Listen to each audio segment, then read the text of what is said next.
नमस्कार। मैं सावित्री चंदेल स्वागत करती हूँ आप सभी का, और छठ के इस पावन पर्व पर आप सभी को बधाई देती हूँ, शुभकामनाएं देती हूँ कि माता षष्ठी हम सभी के बच्चों को दीर्घायु करें, स्वस्थ रखें और हमेशा हम सभी का कल्याण करें। जय माँ षष्ठी। कार्तिक मास के शुक्ल पक्ष की षष्ठी को ये त्योहार मनाया जाता है। इसे सूर्य षष्ठी भी कहा जाता है और ये पर्व जो है ये 4 दिन तक चलता है।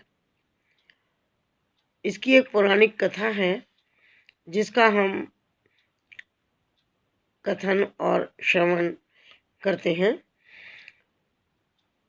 इस दिन षष्ठी माता की पूजा होती है और इस वर्ष ये 18 नवंबर को आरंभ हो चुका है ये पर्व, जो कि 4 दिन तक चलेगा। विशेष रूप से सूर्य की पूजा की जाती है और अपना आभार व्यक्त किया जाता है कि वो हमें ऊर्जा देते हैं, स्फूर्ति देते हैं, आरोग्य प्रदान करते हैं और प्रकृति को संचालित भी करते हैं, और उससे ही प्रकृति का चक्र चलता है और हर प्रकार का अन्न हमें प्राप्त होता है। तो उनकी कृतज्ञता के लिए भी ये पर्व होता है। तो इसकी पौराणिक कथा को हम आरंभ करते हैं।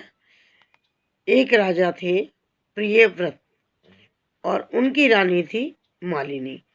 उनके कोई संतान नहीं थी। महर्षि कश्यप के कहने पर उन्होंने एक यज्ञ किया और उस यज्ञ की आहुति के लिए बनाई गई खीर में से ही महर्षि कश्यप ने थोड़ी खीर मालिनी रानी को खाने के लिए दी। उसको खाने से मालिनी गर्भवती हो गई और समय आने पर उन्होंने एक शिशु को, पुत्र को जन्म दिया। लेकिन दुर्भाग्यवश वो पुत्र मृत था। राजा बहुत अधिक दुखी हुए। उनके मन में आत्महत्या जैसा विचार आने लगा। तो उसी समय उन्हें एक बहुत ही सुंदर स्वरूप में माता दिखाई दी। उन्होंने कहा कि मैं षष्ठी देवी हूँ और मैं ब्रह्मा जी की मानस पुत्री हूँ। मैं बच्चों को नवजीवन देती हूँ, उन्हें स्वस्थ देती हूँ। जिनके संतान नहीं है उन्हें संतान भी देती हूँ। मैं षष्ठी देवी हूँ, उन्होंने बताया। और जो भी पूरी श्रद्धा के साथ मेरी पूजा करता है, मैं उनकी हर मनोकामना पूर्ण करती हूँ और पुत्र होने का वरदान भी देती हूँ।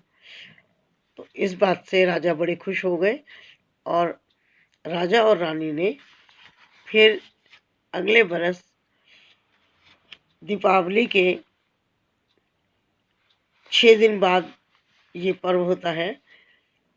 तो उस दिन उन्होंने पूरी विधि विधान के साथ, बड़ी निष्ठा के साथ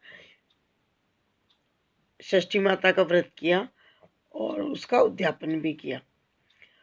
तो इससे प्रसन्न होकर के माँ षष्ठी ने उनको एक पुत्र दिया, जिससे वो बहुत खुश हो गए।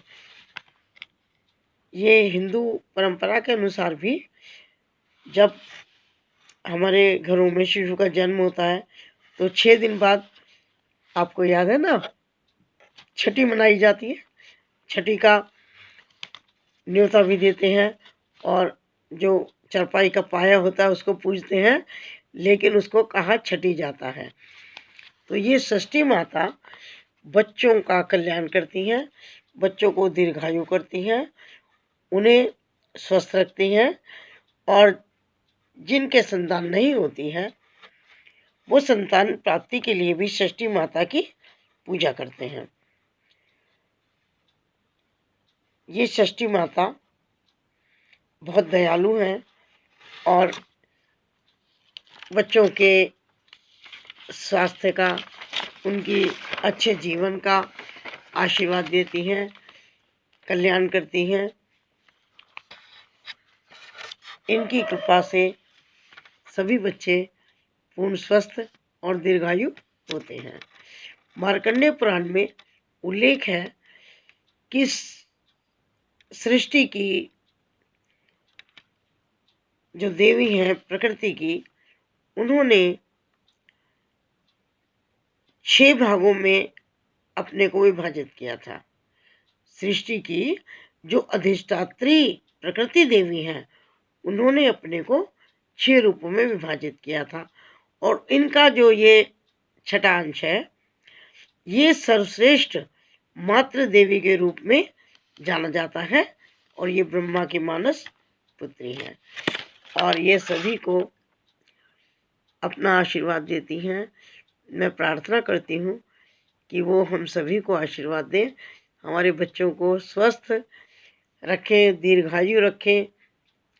एक अन्य कथा भी इस संबंध में प्रचलित है कि जब पांडव अपना राजपाट सब खो चुके थे, जुए में हार चुके थे, तो उस समय द्रौपदी ने छठ पूजा की थी और षष्ठी देवी का व्रत भी किया था। तो उस व्रत के प्रभाव से पांडवों को अपना खोया हुआ राज्य फिर से प्राप्त हो गया था। तो जय षष्ठी माता। धन्यवाद।